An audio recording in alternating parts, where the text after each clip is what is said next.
Everyone gets excited to see what flavor cake I bring to the annual family barbecue. This time I treated them to a hazelnut and chocolate cake. It was gone within like 5 minutes. Everyone loved it. So, this is how we make it. The topping is actually a mixture of buttercream and ganache. That is how to get the most delicious chocolate buttercream.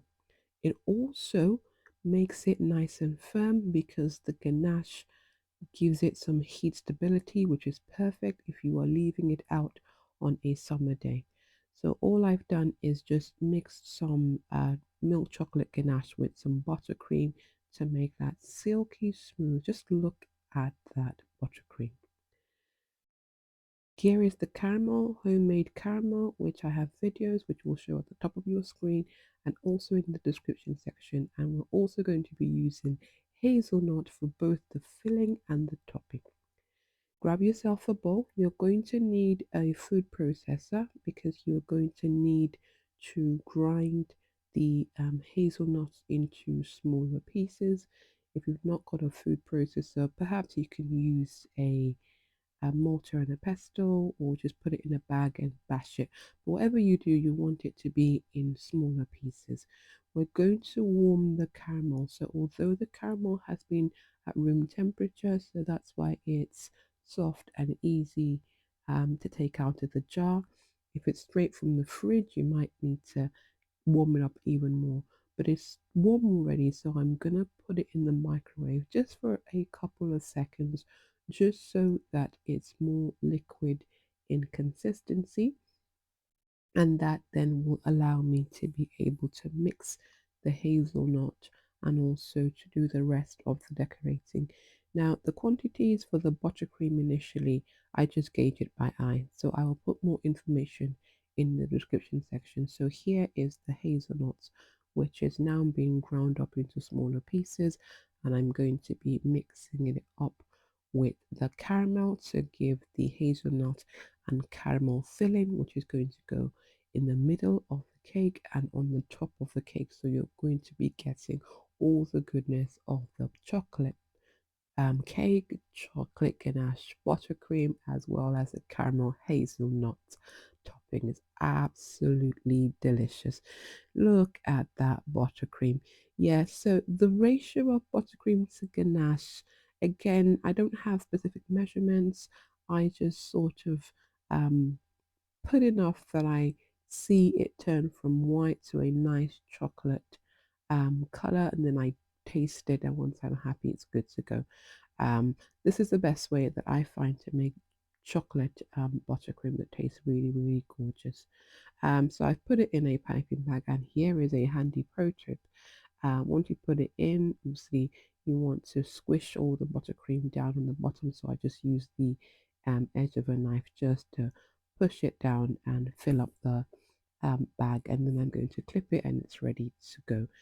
Um, if you are new to my channel, do subscribe. It tells the algorithm that people like you are keen to watch these easy to follow cake tutorials, and it can direct my videos to the right viewers. So here is the chocolate cake. It is my ultimate chocolate cake recipe, which will be shown at the top of your screen, but the details will also be in the description section. So we're just going to start preparing the cake. Now, whenever you put a filling on your cake, you want to have what we call like a dam, a ring of your buttercream or your frosting, which should be at the edge. This kind of makes a dam and protects and keeps all the filling in the middle. Because what you don't want is for the filling to be squished out and to start to appear around the edges of your cake. That's not a good look. And filling on your outer buttercream coating can mess everything up. So that dam basically keeps your filling in place. Now, this particular filling, caramel and hazelnut, is more thick in consistency, so it's less likely to spread out. But say you were using something like jam, you certainly want to have a good dam to keep your filling where you want it, which is in the center and not at the edges of your cake. So put your next cake up, make sure it's nicely aligned, and then we're going to just apply using the piping bag, apply a ring of buttercream all around the edges. Now, in this particular cake, I didn't do a crumb coat because I didn't think that I needed it. I just did a nice thick layer of buttercream, and then I used my smoother to smoothing the buttercream to get a nice consistency. If your cake is particularly crumbly, then you could do a from coat first, or you could do this, do what works for you. So yeah, just use your smoother just to smoothen all that buttercream onto your cake. And then if you have any missing patches, use your angled palette knife just to fill in that gap and then smoothen again using your smoother. If you're not sure what tools that you need for buttercream decorating, then check out the video, the essential tools of buttercream, or better still, you should get my guide, which is only $7, and it goes into detail on all the tools that I use for baking and cake decorating.